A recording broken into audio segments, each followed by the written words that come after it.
Fala galera, tá começando mais um vídeo aqui no canal e esse é o primeiro Engenheiro Responde, fica ligado.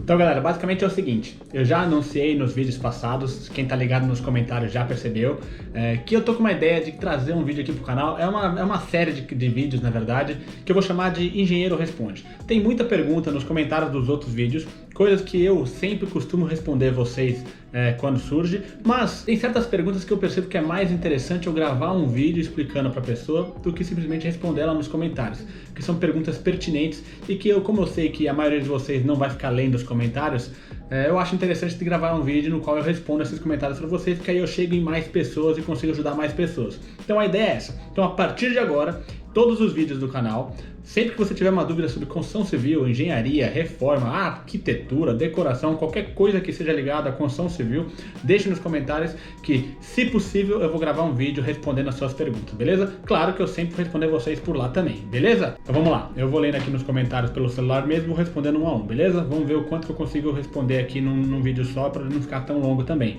Então o Thales Wendel perguntou no vídeo Minha Trajetória na Engenharia. Ele perguntou basicamente, resumindo aqui, o que é bom ter num currículo para você conseguir um estágio mais facilmente e se é necessário saber inglês, ou se isso ajuda. Enfim, vamos lá. Para começar, que se o seu foco é ser um engenheiro de campo, trabalhar na obra mesmo, eu acho muito improvável que o inglês seja fator determinante. Vai te ajudar em muitas outras situações, por exemplo, se você for para o mercado financeiro, trabalhar em banco, não sei se você sabia, mas muitos engenheiros civis são contratados para trabalhar no mercado financeiro, pelo raciocínio lógico, capacidade de mexer com números, enfim.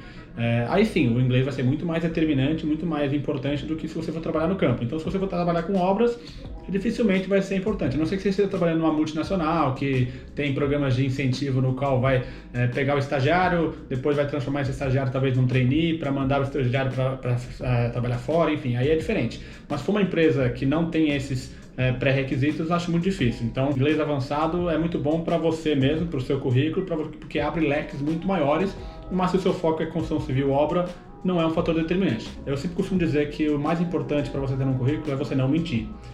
Você tem que ser o mais honesto possível, tá? Currículo é uma coisa que se você ficar enchendo linguiça, isso não vai te ajudar de nada. Então assim, a faculdade ela vai abrir portas. Então quando aparecer o nome da sua faculdade, se a sua faculdade for uma faculdade de renome, isso sim vai ser um fator determinante, vai abrir uma porta gigantesca, mas também não vai ser o que vai te eliminar.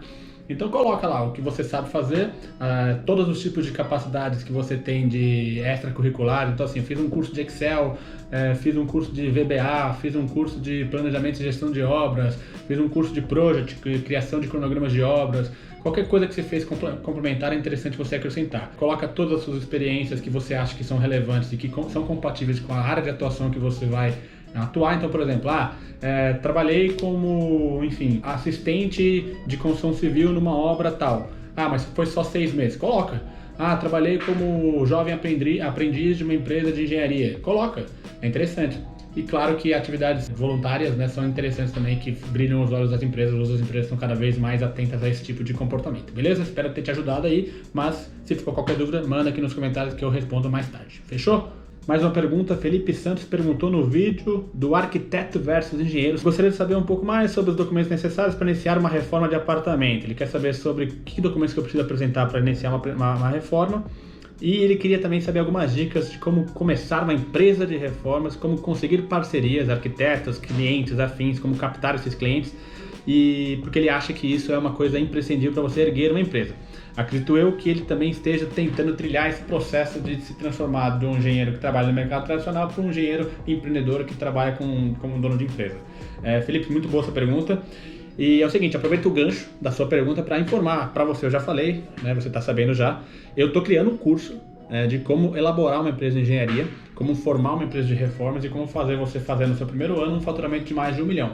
Um caso real que a gente trouxe aqui na Nova Planta. No nosso primeiro ano a gente cresceu o suficiente para faturar mais de 1 milhão no primeiro ano. Basicamente é passar o passo a passo de como você formar uma empresa sólida e conseguir esse faturamento no primeiro ano. Então vou passar desde cronograma de obra, levantamento de materiais, como captar cliente, como fazer parceria, técnicas de negociação, compra, venda, mão de obra, acompanhamento de obra, enfim, todos os assuntos que são importantes você ter, marketing, dentro de uma empresa de engenharia focada para reformas. Então, o curso tá em formação ainda, eu estou gravando os vídeos, já estou com 50% já gravado, e em breve eu anuncio aqui no canal e também no Instagram, então fique ligado. Agora, outra pergunta dele foi sobre os documentos, né? Os documentos que você precisa apresentar para iniciar uma reforma basicamente é o seguinte: não existe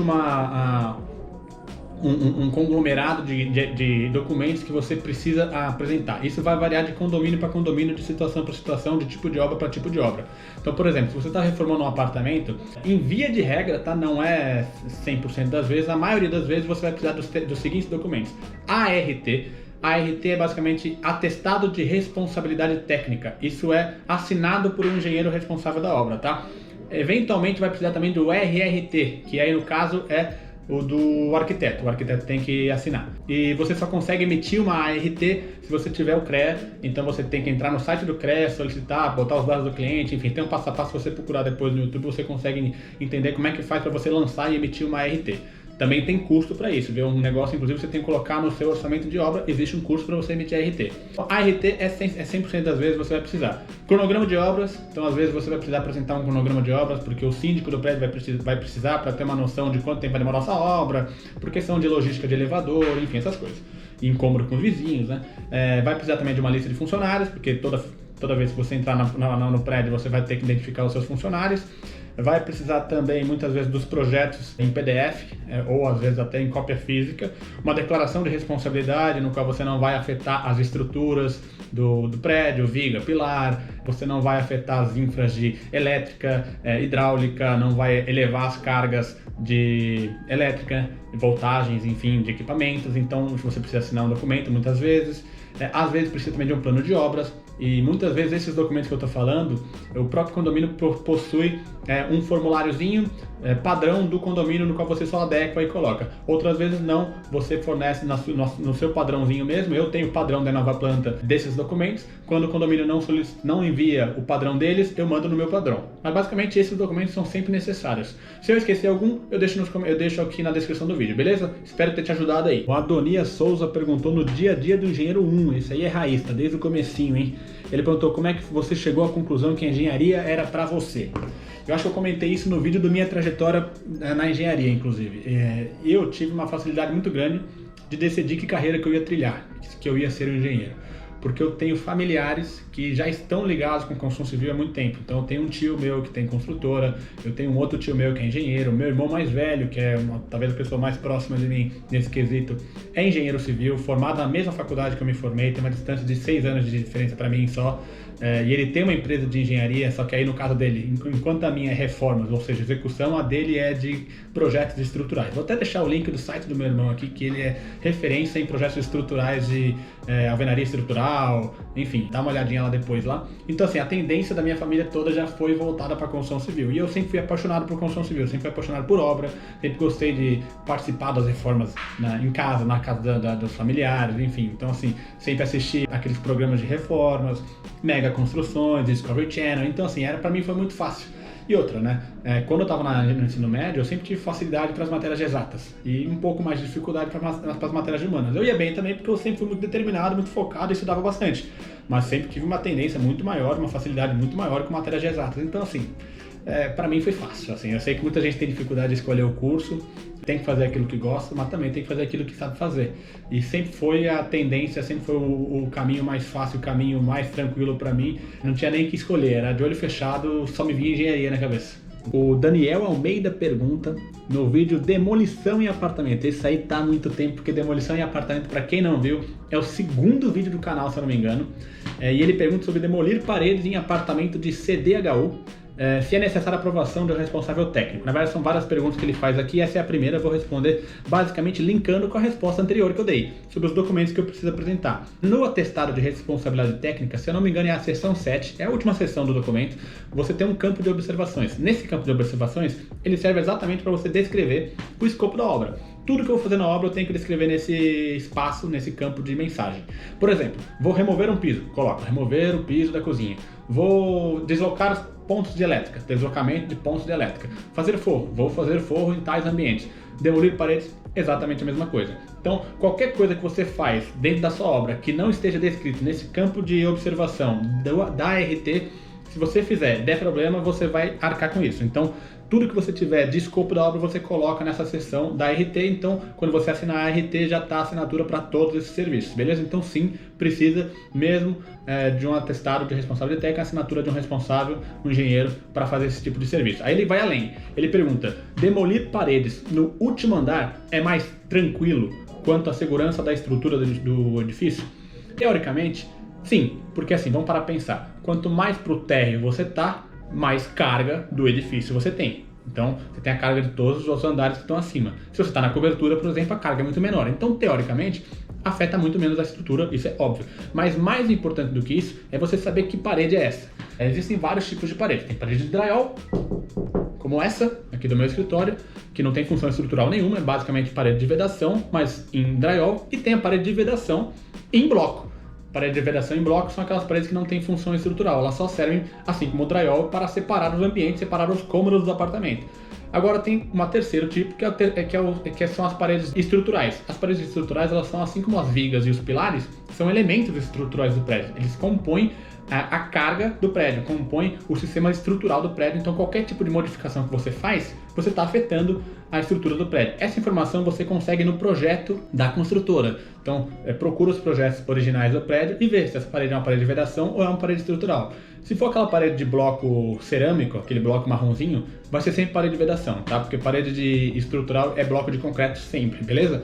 Então, para você avaliar na obra, é fácil. Bateu no bloco, viu que é bloco marrom, já sabe que é parede de vedação. Então, teoricamente, aí você já pode eliminar, beleza? Mas tem que ficar atento a isso, porque assim, na segunda pergunta, na terceira pergunta ele até fala, no último andar, continuando nessa questão do último andar, posso demolir paredes para integrar a sala com a cozinha, mesmo sendo parede estrutural? E a resposta nesse caso é não. Por quê? Porque se é uma parede estrutural, eu não posso fazer nada. Eu não posso fazer nada o quê? Nada mesmo. Eu não posso nem pegar, fazer um rasgo nessa alvenaria para botar uma tomada aqui. Eu não posso nem isso fazer. Então, que dirá demolir essa parede. Então, sempre que for parede estrutural, evite, saia fora, é problema. Você vai ter um problema muito grande de risco da estrutura.